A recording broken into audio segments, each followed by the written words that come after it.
chegamos ao final. Bom, estávamos analisando então o final do governo militar, o final do regime militar, com a eleição lá do glorioso Tancredo Neves.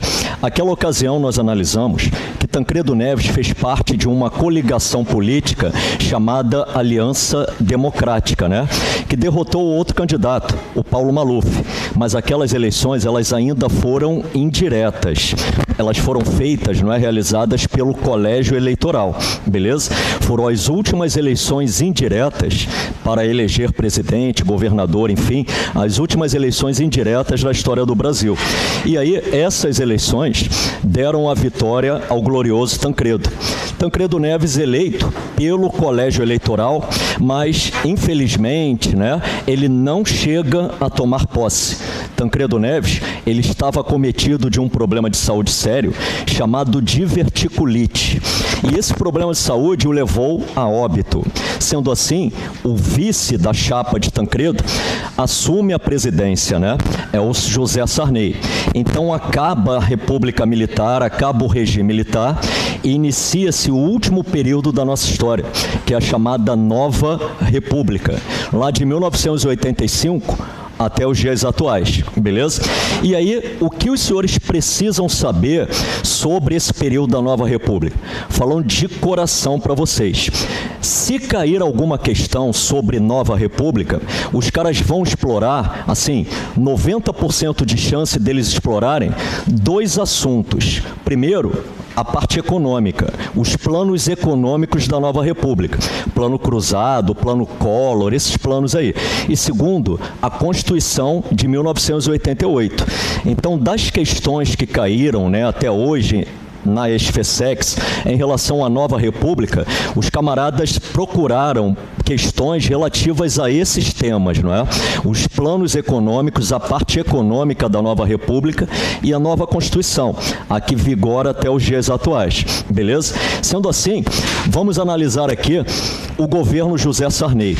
Bom, os anos 1980, eles ficaram conhecidos como década perdida. É um conceito interessante. O que foi a década perdida? Nada mais, nada menos do que uma grave crise econômica, que durou praticamente todos os anos 80, durou a década de 80 inteira, na qual vivíamos a hiperinflação. Então, do ponto de vista econômico, havia muito pouco investimento em obras públicas, houve pouca geração de emprego, a renda do trabalhador ela era achatada, havia desemprego. Então, década perdida, crise econômica gerada pela hiperinflação. E para assim, digamos, combater essa hiperinflação, o governo José Sarney lança um plano econômico, o chamado Plano Cruzado. Importante. O que foi o tal Plano Cruzado? Simples. Foi um plano econômico com vistas a conter a hiperinflação e tentar desenvolver a economia brasileira. E em que consistiu o Plano Cruzado?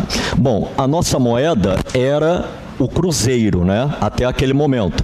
Então, o cruzeiro, ele se transformou em cruzado. Cada 1000 cruzeiros foi convertido em um cruzado. Então, cortaram 3 zeros da moeda. A cada 1000 cruzeiros, temos um cruzado, beleza?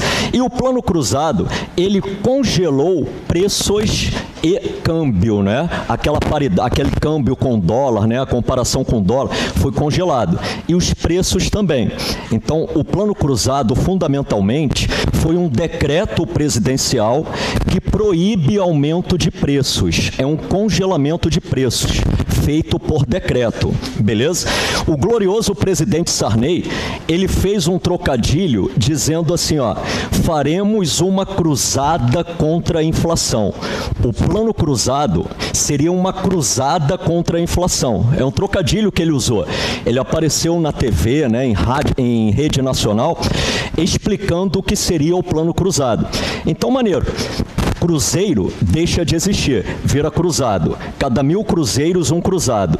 E os preços estão congelados, proibidos de serem aumentados. Foi proibido. Era interessante. O José Sarney apareceu na TV dizendo assim, Cada brasileiro será um fiscal do Sarney, será o meu fiscal. Se vocês forem ao supermercado, alguma loja, e o preço tiver aumentado, chame a polícia. Chame a polícia, porque é um crime contra o povo brasileiro. E geral acreditava nisso, entendeu? Era uma baixaria danada. Aparecia na televisão gerentes, né, sendo constrangidos ali pela população, chamando polícia para prender gerente, olha só, porque era proibido aumentar preço, ó. E além disso, houve um reajuste salarial com base na inflação dos últimos 6 meses. Pegaram a inflação dos 6 meses anteriores, acresceram de 8% e deram esse reajuste salarial. Então vamos analisar. De início, o plano cruzado foi bom para a classe trabalhadora? Sim, de início. De início foi. Por quê? Não poderia aumentar nenhum preço. E os salários tiveram um ganho. Houve um reajuste com base na inflação anterior, 6 meses, mais 8%. Isso é um ganho. Então, de início, a população inteira apoia o plano, porque viu que os preços não poderiam aumentar e ainda houve um ganho salarial. Beleza? Então, no início, o plano cruzado teve uma alta aceitação pública. E realmente, no início, a inflação foi contida, beleza? E o plano cruzado ainda previa um gatilho salarial. O que era isso? Quando a inflação do mês chegasse a 20%, no mês seguinte haveria essa reposição, entendeu? Então vamos supor, a inflação agora do mês de agosto, sei lá, 22% nesse mês. Mês que vem teríamos um gatilho de 22%, entendeu? Ou seja, a ideia era manter o poder de compra do trabalhador com esse gatilho salarial. Mas o gatilho é um incentivador de inflação. Por quê? Porque você já está prevendo que no outro mês vai ter um reajuste. Então, isso gera uma expectativa de inflação. Percebeu? Então, senhores, praticamente estes, não é, são os pontos centrais do plano cruzado. Cortou-se 3 zeros da moeda do cruzeiro. Proíbe-se aumento de preços. Há um congelamento do câmbio. E há um aumento, né, do ganho do trabalhador a partir desse reajuste acrescido de 8%. Né, reajuste baseado nos 6 meses anteriores da inflação. E a perspectiva do gatilho salarial. Tranquilo? Mas isso vai falhar. Por quê? Porque é o seguinte, em economia não dá para você fazer um decreto proibindo isso ou aquilo. A economia é uma ciência, né? Eu não sou economista, mas ela é uma ciência não exata, né? Digamos. Ela é cheia de variáveis. Percebe? Se o cara está proibido de aumentar o preço do seu produto, mas o custo dele aumenta, ele vai ter lucro ou prejuízo se ele vender? Ele vai ter prejuízo. Imagina o seguinte, eu, um produtor rural, sei lá, que crio cabeças de gado, né? Eu produzo picanha da Friboi, sei lá. E aí, ao produzir a picanha, eu tenho que comprar aquele negócio lá para matar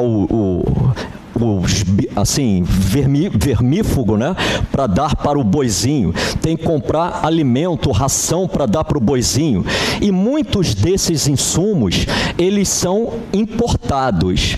Então imagina eu produzo carne, aí eu compro lá o remédio veterinário lá para dar para o boizinho, nos Estados Unidos, só que o preço do remédio aumentou em dólar, e eu posso passar o preço ao meu produto? Não, porque o governo decretou o congelamento de preços. Então, eu, produtor, paro de abastecer o mercado, entendeu? Então, o plano cruzado começa a dar errado. Isso vai gerar um desabastecimento. Era terrível. Nós íamos ao supermercado e não tinha nada nas prateleiras. As pessoas faziam fila do lado de fora do supermercado para quando abrisse, corressem para pegar o que podia. Faltava arroz, faltava feijão, faltava carne, faltava leite. É o desabastecimento. E outra, havia o ágil. O que é o ágil? Ágil é o preço por fora, entendeu? Tipo, sei lá, o litro de leite tostando, estava valendo 2 cruzados, mas você não encontrava litro de leite nenhum. Aí chegava assim, pô, preciso de 1 litro de leite, meu filho recém-nasceu. Fala com o cara ali, ó. Aí o cara ali vendia o litro de leite por 6 cruzados, entendeu? Isso é o ágio, não é? Enfim, esses efeitos negativos começaram a aparecer com o plano cruzado. Desabastecimento ágil, gerando uma bolha inflacionária, uma pressão inflacionária. O plano cruzado, então, ele sofreu um ajuste, que ficou conhecido como Cruzado 2, ou cruzadinho. O cruzadinho, o cruzado 2, foi um ajuste em relação ao plano cruzado. Olha que interessante, criaram o empréstimo compulsório. O governo usa alguns termos interessantes, né? Empréstimo compulsório. Sabe o que era isso? Toda vez que nós íamos abastecer o carro, a gente pagava um empréstimo para o governo. Empréstimo. Se você fosse fazer uma viagem, comprasse uma passagem aérea, haveria um empréstimo para o governo. Um valor daquela passagem era para o governo. Empréstimo compulsório, olha só, para o governo arrecadar dinheiro. Percebe? Isso a gente viu ao longo da história do Brasil, né? Criando vários impostos, etc., para reduzir o déficit fiscal. Então, o cruzadinho passou pelo empréstimo compulsório. Tem gente que está na justiça tentando reaver esse empréstimo compulsório, que o governo disse que era empréstimo, que ia devolver o dinheiro. Está esperando. Enfim, isso foi uma tentativa, né, o cruzadinho, do governo fazer caixa, né? Assim, tentar superar o déficit fiscal. Vamos lá. Mas não deu certo. O governo brasileiro, ele decretou a moratória da dívida externa, olha, em 1987. Moratória é quando você reconhece que tem uma dívida, mas não consegue pagá-la. Fala assim, olha só, eu tenho a dívida, mas não vou pagá-la. Aqui, meus queridos amigos, essa moratória da dívida externa foi, digamos assim, muito mal vista no mercado internacional. O Brasil se torna um mau pagador, um péssimo pagador. Atualmente, a gente percebe que tem essas agências, né, classificação de risco, quando o país está bom pra caramba e fica AA, não sei o quê, aí depois cai para B-, não sei o quê. Enfim, nós nos tornamos, então, no mercado internacional, um país, né, visto como péssimo pagador. Isso estimula a entrada de investimentos no país, sim ou não? Negativo, é o contrário. Países, né, empresas internacionais reduzem os seus investimentos no território brasileiro. Então, repara, década perdida. Hiperinflação, desemprego, pouco investimento do governo em obras públicas, porque o governo não tinha dinheiro. É a década perdida. Vamos lá. Outra, a inflação e o déficit aumentavam absurdamente. Eu lembro que naquela época, né, nos anos 80 ali, em 1987, esse que vos fala era 3º sargento da Força Aérea e servia lá no Parque de Manutenção de Aeronáutica de São Paulo, lá o PAMA São Paulo. Eu lembro que quando eu saía do PAMA São Paulo, tinha uma loja de eletrodomésticos assim em frente ao quartel, próximo ao quartel. Aí havia uma TV 20 polegadas ali, ó, televisão 20 polegadas assim. O meu salário de 3º sargento não conseguia comprar uma TV 20 polegadas. Eu olhava aquilo e falava, putz, querido. Enfim, os anos 80, terrível, hiperinflação, as coisas aumentavam absurdamente.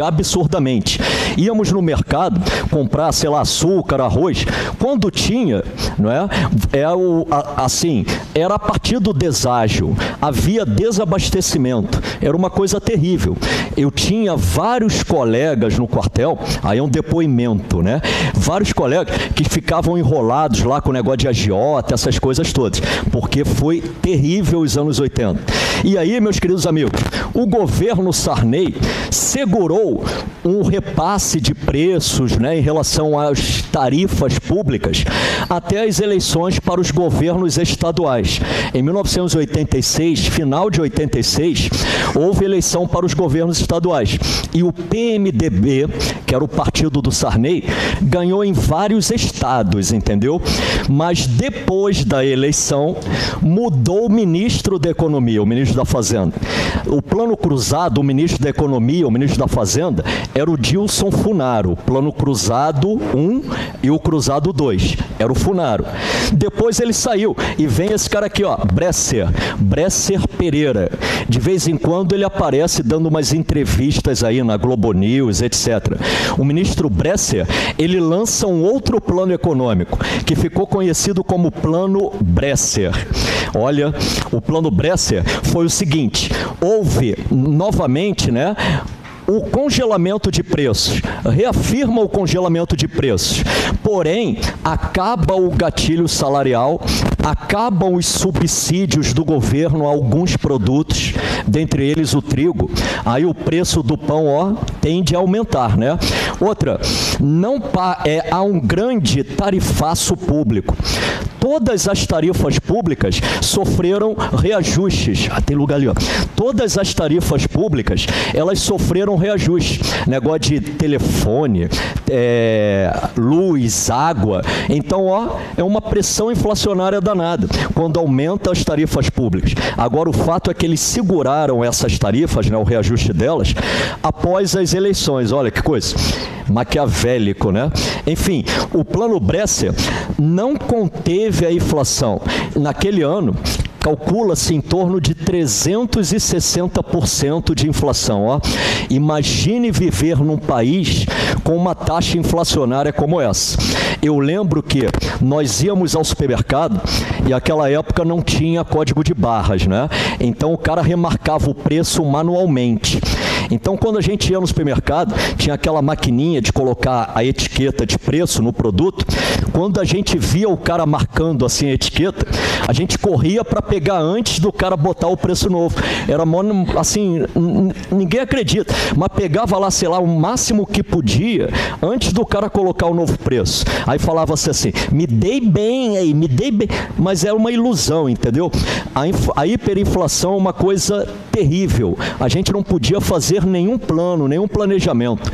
Tudo aumentava tremendamente. Olha lá, 360%. Vamos lá. E o Plano Bresser, então, carece das bases necessárias para equalizar os problemas da economia. E o Bresser, então, ele sai, abandona o Ministério da Fazenda e é substituído por outro ministro, Maílson da Nóbrega, e lança um outro plano econômico, o chamado Plano Verão. Então é aquilo que eu falei no início da aula. O governo Sarney, ele teve 4 planos econômicos para tentar conter a hiperinflação. Cruzado 2, né, ou cruzadinho, Plano Bresser e Plano Verão, beleza?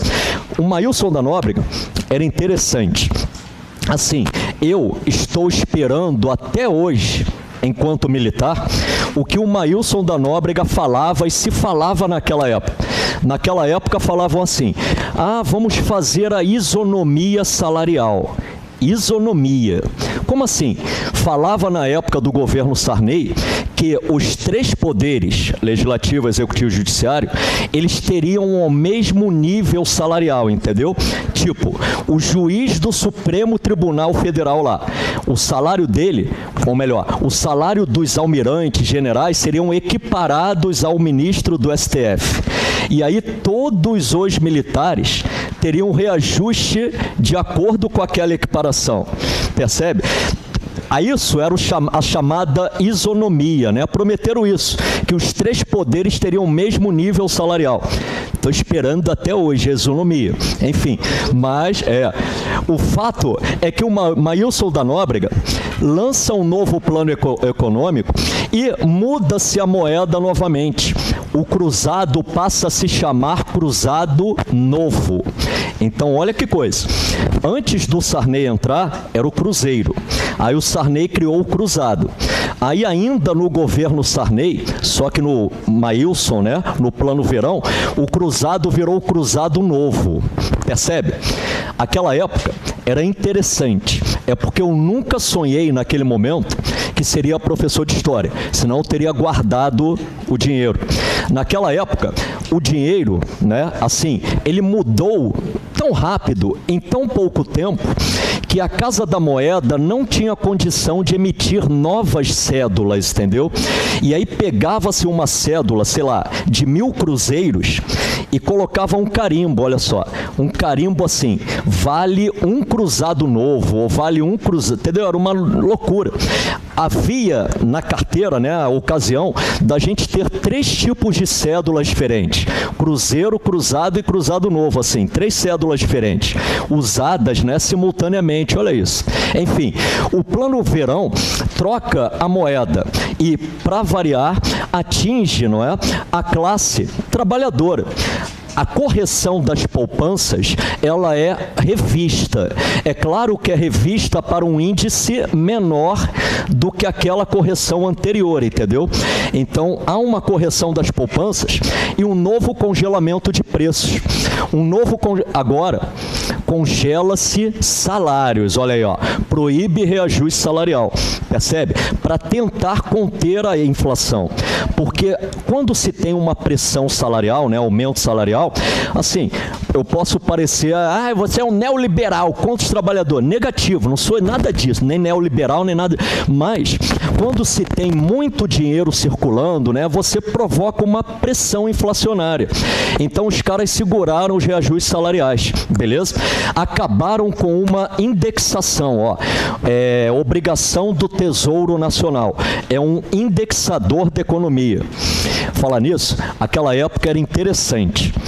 Eu nunca vou esquecer isso na minha vida, que eu fiquei tão feliz, mas o meu primeiro salário como sargento era 2.750.000 cruzeiros. Meu primeiro salário, 2.750.000. Guardei o contra-cheque até hoje. Tá lá, sério, 2.750.000 cruzeiros. Ganhava, não, mas um pão na padaria, sei lá, 1.500 cruzeiros, entendeu? Era nesse nível. E aí, o que se fazia naquela época? Eu era chique. Eu pegava o telefone, ligava para o Banco do Brasil. Aí falava assim, olha só, coloca 1.700.000 no overnight. 1.700.000 que eu aplicava no overnight. Sabe o que era o overnight? Era uma conta que remunerava da noite para o dia. Então, se eu colocasse 1.700.000 no overnight, no dia seguinte eu teria, sei lá, 2 milhões. Aí fala, pô, bom pra caramba, mas não é. É inflação do dia. Se eu não fizesse isso, o meu poder de compra, ele perderia muito de um dia para o outro. Então, eu aplicava 1.700.000 no overnight e o resto, 1 milhão, eu corria para fazer compra no supermercado. Enchia o carrinho, entendeu? Era assim a vida. Porque se você deixasse para fazer a compra no outro dia, aquele 1 milhão não compraria o que comprava no dia anterior, entendeu? Eram os famosos indexadores, ó. O governo criou o Bônus do Tesouro Nacional, BTN, para remunerar essas contas. Então, a economia ela era altamente indexada, né? Havia indexadores econômicos para refletir a hiperinflação, que era terrível, beleza? Agora, do ponto de vista econômico do governo Sarney, os senhores devem bater isso aí. A década perdida, né, os anos 80, e como o governo Sarney lidou com essa crise econômica, através de 4 planos econômicos, que efetivamente não deram certo, não contiveram a hiperinflação, não equacionaram os problemas da economia. E aí houve a moratória da dívida, empresas internacionais diminuíram os seus investimentos, agravando o desemprego, né? Os salários eram baixíssimos. Vamos lá. E, senhores, em relação à política, ó, fica à vontade. Tem umas cadeiras aqui, pode pegar. Põe aqui assim, ó. Fica à vontade. Vamos lá. Apesar da camisa, que coisa. O senhor está aparecendo para o Brasil inteiro com essa camisa. Que coisa, hein? Pode colocar aqui, ó, fica à vontade. Beleza? Então, do ponto de vista político, olha aí, o que vai se fazer, né? Caramba, hein? Sinistro. Pode botar que fica aqui. Eu só aconselho os senhores no dia da prova, os senhores não usarem essa camisa lá no dia do concurso, entendeu? Porque corre o risco dos senhores serem barrados na entrada lá. Bom, senhores, do ponto de vista político, nós temos que analisar a nova Constituição, porque acaba a República Militar, acaba o regime militar, e os senhores sabem, né, que a cada mudança, né, desse que tivemos ao longo da história republicana, houve a implementação de uma nova Constituição. E essa aqui é a atual Constituição brasileira, né? Então, a atual Constituição, reparem, ela tem menos de 30 anos, né? Ela tem menos de 30 anos que está em voga aqui no Brasil. Então, reparem como a nossa história republicana, ela foi marcada por rupturas, por mudanças, não é? Enfim, senhores, aí, escolhe o colo do vascaíno aí, que ali tem mais, ali, tem lá, não, aí, I'm so sorry, eu cumpro ordens, entendeu? Aí, eu cumpro ordens. Fala, aí tá bom, então, Brasil, valeu. Bom, senhores, então vamos lá, né? Em relação à parte política do governo Sarney, nós temos que analisar em linhas gerais a nova Constituição brasileira, né? Aliás, a atual Constituição. Ela ganha um apelido, ó. Ela ganha o apelido de Constituição Cidadã. Esse termo, ele caiu numa prova anterior aí da SFSEX, ele apareceu com esse termo, Constituição Cidadã. Por quê?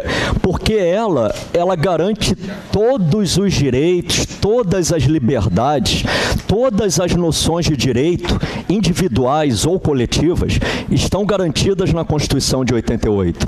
Ela exclui qualquer tipo de cerceamento, né? Cerceamento à liberdade de expressão, cerceamento à própria liberdade, né? Ela procura limitar esse tipo de cerceamento. E ela, né, estipula o mandato presidencial para 5 anos. Então, a Constituição de 88, mandato presidencial, 5 anos. Aí os senhores vão falar, não, professor, mas é 4, né? A Dilma, né? O Lula, calma aí. A Constituição, ela estipulava 5 anos de mandato presidencial. Vamos lá. E, senhores, sem reeleição. Não havia a figura da reeleição. Em 88, quando a Constituição foi promulgada. Esta aqui, promulgada, né, discutida lá pelo Congresso. E vamos nessa. Outras características, eleições diretas.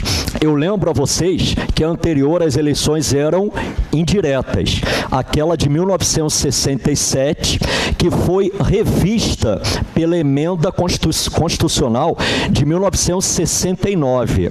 Lembram que em 1969 houve uma emenda que praticamente reescreveu a Constituição de 67.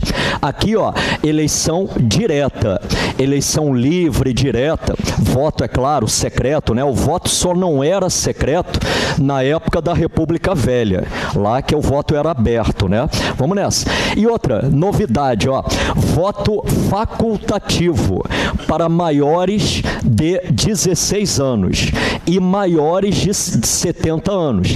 Então, quem é maior de 16 anos garante a possibilidade de votar, mas de maneira facultativa, não é obrigatório.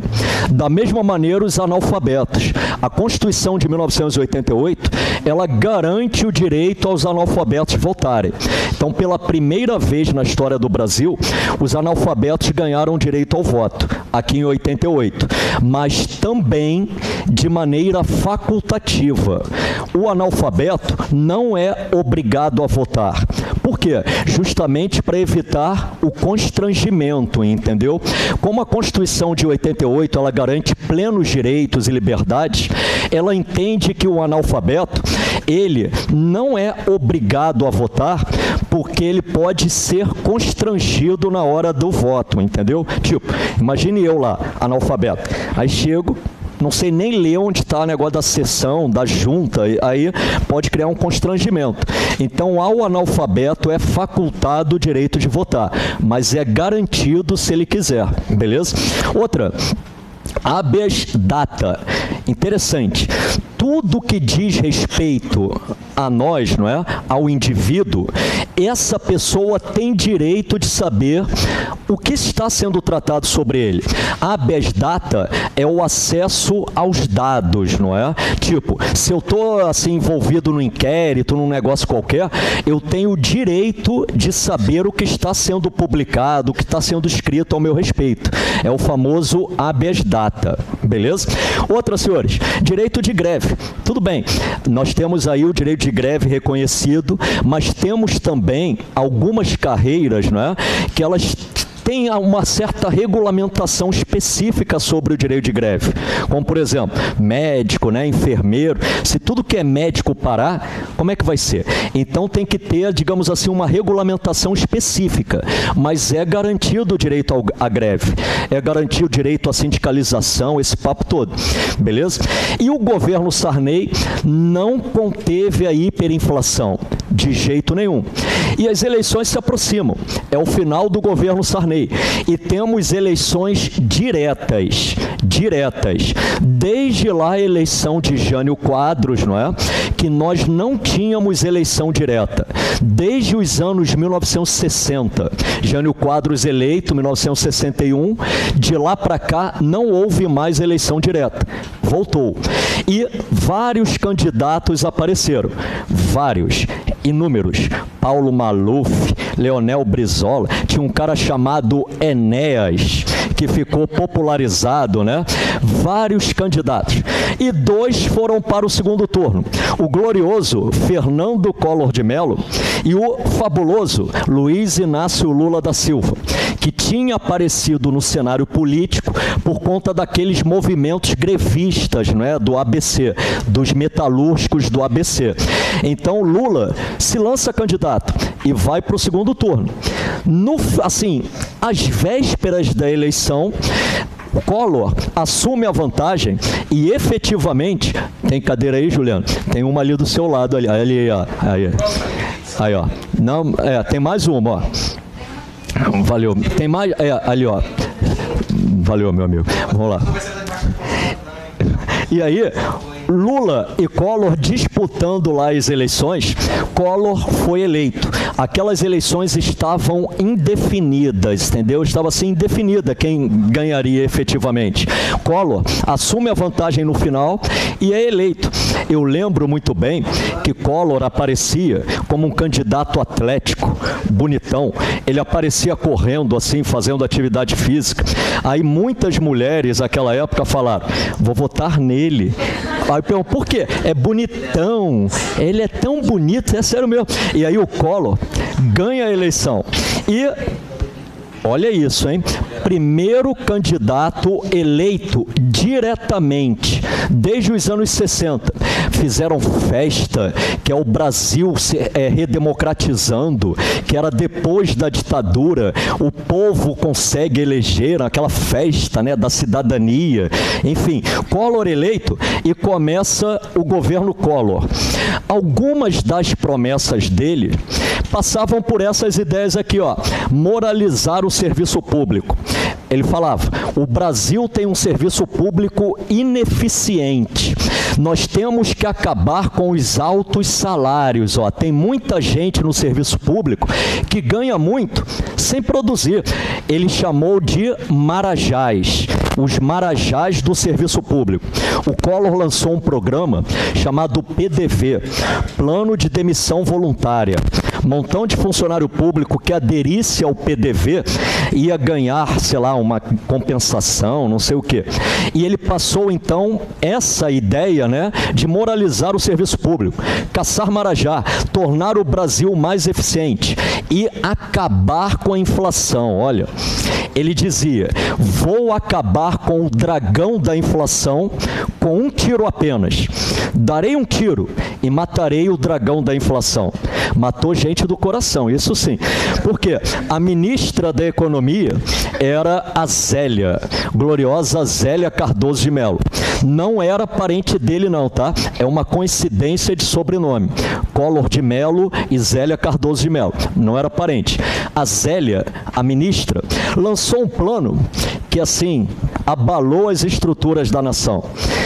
O plano consistia em reduzir a circulação de dinheiro no mercado. Na teoria, faz sentido, porque quanto menos dinheiro tiver, menor é a inflação, entendeu? Mas como é que vai reduzir, então, drasticamente? Ela passou, então, a confiscar as contas, o dinheiro que estava na conta corrente, conta poupança, overnight, as contas remuneratórias. Quem tinha acima de 50 mil cruzados novos, foi proibido de mexer acima daquele valor, entendeu? Ou seja, é o famoso confisco. E pior, a inflação daquele mês não foi passada para as contas, entendeu? Tipo, a inflação daquele mês, sabe quanto é que deu? Deu 84%. Então imagina eu, chutando, com 10 mil reais na poupança hoje. Se a inflação deu 84%, mês que vem eu deveria ter 10.840. Só que mês que vem eu mantive os 10 mil e a inflação deu 84%. Percebeu a perda que teve isso? Tem gente na justiça até hoje querendo reaver isso aqui, ó, o que perdeu com o plano Collor, né, a inflação daquele mês. Enfim, senhores, o fato é que o plano Collor, ele confisca as contas, confisca, né, os valores em conta corrente, em poupança, etc., e não repassa a inflação daquele mês, beleza? Vamos lá, mas qual é a ideia dela, né? Qual era a ideia? Reduzir o meio circulante para que houvesse uma queda brusca da inflação. E isso deu certo. A inflação naquele mês caiu absurdamente. É porque, naquela época, eu era sargento, assim, e como não é, o salário não era tão alto, hoje não, tá bom pra caramba, mas naquela época não era tão alto, eu não tinha lá esse valor em conta corrente, mas eu conhecia na época lá, como eu falei, eu servi em São Paulo, eu conheci uma moça lá, que ela estava para casar, eu conheci a moça que fazia faculdade lá, sabia? Eu fiz faculdade de informática, 1 ano e meio, larguei. Aquele negócio de COBOL, Fortran, linguagem de máquina, eu ficava assim, cruz, larguei. Mas, sério, aí quando eu vim transferido para o Rio, aí eu fiz a faculdade de História aqui na UERJ. Eu falei, aí Deus falou comigo, sério mesmo. Seja bem-vindo, meu filho. Aí, mas eu fazia lá a Mackenzie, né? Fiz a faculdade Mackenzie em São Paulo. Então, conhecia pessoas na época lá. Aí uma moça lá, colega da faculdade, ela estava para casar, entendeu? Então, como eu passei a conhecê-la, a família, etc., ela teve que adiar o casamento. Ó, a garota chorava, ai, meu casamento, sei que...